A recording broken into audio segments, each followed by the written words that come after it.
পশ্চিমবঙ্গে তৃণমূল কংগ্রেসকে হটিয়ে বিজয় নিশান উড়াতে মরিয়া বিজেপি। ক্ষমতায় এলে যে 10টি পদক্ষেপ নেবে গেরুয়া শিবির, তার মধ্যে অন্যতম মমতা বন্দ্যোপাধ্যায়ের দলের দুর্নীতির বিচার করা, এছাড়া অনুপ্রবেশ ঠেকানো, রাজ্যের নারীদের 3000 টাকা করে ভাতা প্রদান এবং আগামী 5 বছরে 1 কোটি যুবকের চাকরি নিশ্চিত করার মতো প্রতিশ্রুতি বিজেপির। স্থানীয় সময় শুক্রবার কলকাতার নিউ টাউনে সংবাদ সম্মেলনে দলের ইশতেহার প্রকাশ করে এসব বিষয়ে তুলে ধরেন ভারতের কেন্দ্রীয় স্বরাষ্ট্রমন্ত্রী ও বিজেপি নেতা অমিত শাহ।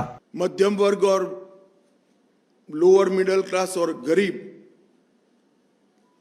वो सभी में महिलाओं की हालत बहुत दयनीय हुई है।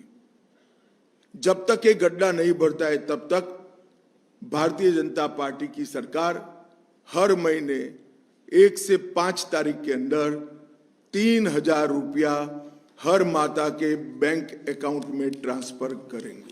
বিজেপিকে বিশ্বাস করা যায় না মন্তব্য করে অমিত শাহকে পাল্টা আক্রমণ করেন মুখ্যমন্ত্রী মমতা বন্দ্যোপাধ্যায়। সাপকে বিশ্বাস করতে পারেন, নাগ দেবতা, নাগিনী দেবতা, কিন্তু মনে রাখবেন বিজেপিকে বিশ্বাস করবেন না। এদিকে ভোটার তালিকা থেকে প্রায় 91 লাখ ভোটারের নাম বাদ পড়েছে। এমনকি 2024 সালে যারা প্রধানমন্ত্রী নির্বাচনে ভোট দিয়েছেন সেই ভোটারদের প্রায় 12% নাম নেই এবারের ভোটার তালিকায়। বিভিন্ন গণমাধ্যমের দাবি, বাদ পড়াদের মধ্যে 5% মুসলিম ভোটার আর বাকিরা হিন্দু। এ নিয়ে নতুন করে শুরু হয়েছে বিতর্ক। সুব্রত আচার্য, সময় সংবাদ, পশ্চিমবঙ্গ, ভারত।